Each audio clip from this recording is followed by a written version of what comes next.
Good afternoon there, YouTubers, I should say, or YouTube fams, and everybody that's watching.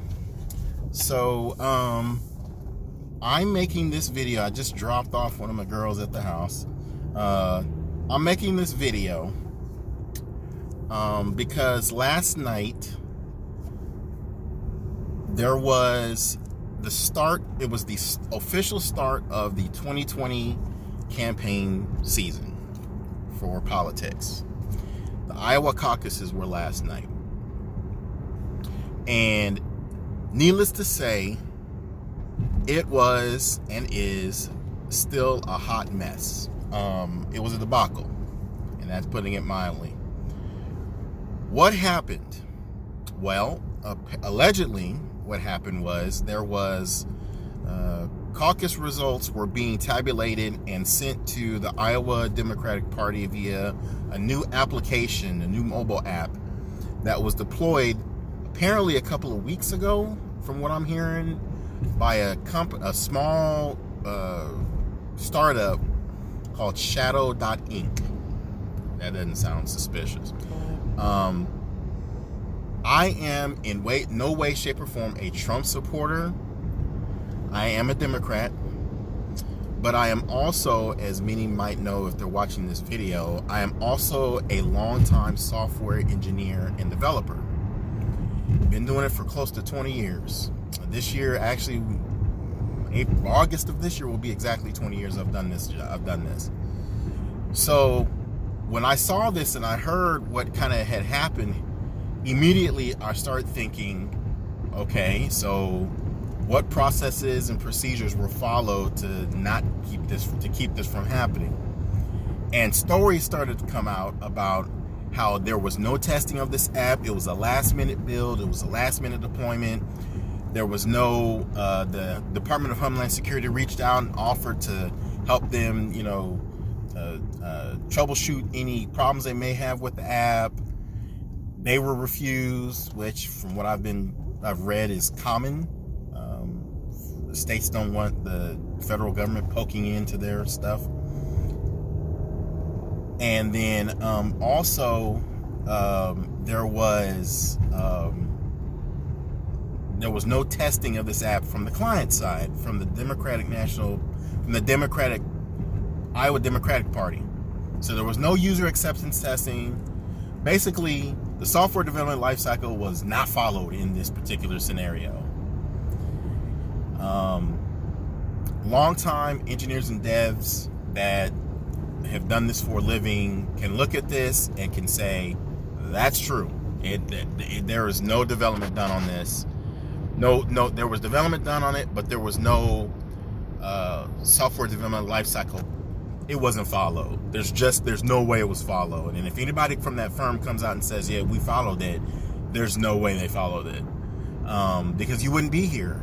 I mean, I can understand having issues with deployment, issues with functionality on day one, but if you continue to read the stories, it says that people were trying to call and they couldn't get through to support of this app. They were having problems getting logged in.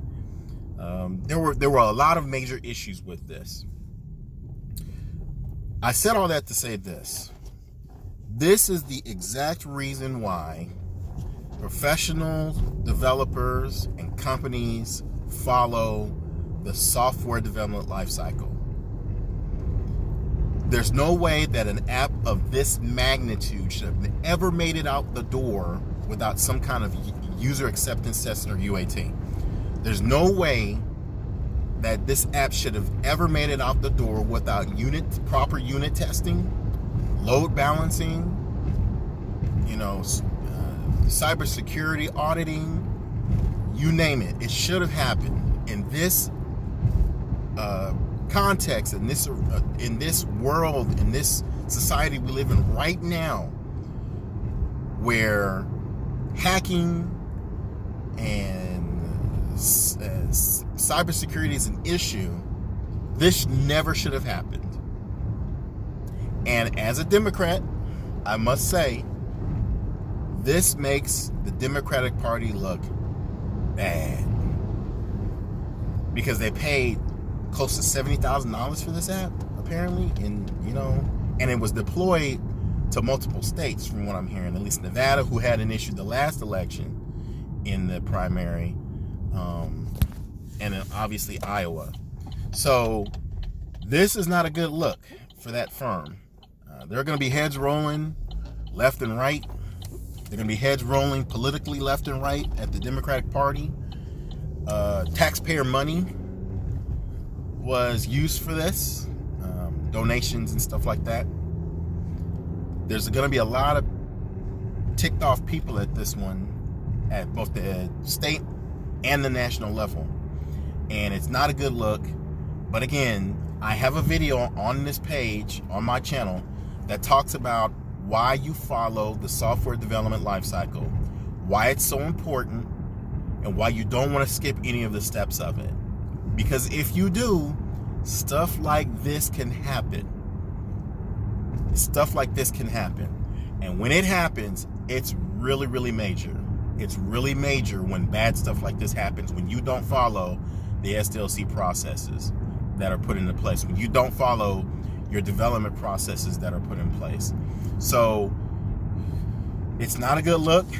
It's 12:59 Central right now. They still don't have data for Iowa. And it's the very first state that starts the 2020 election season for the Democratic Party.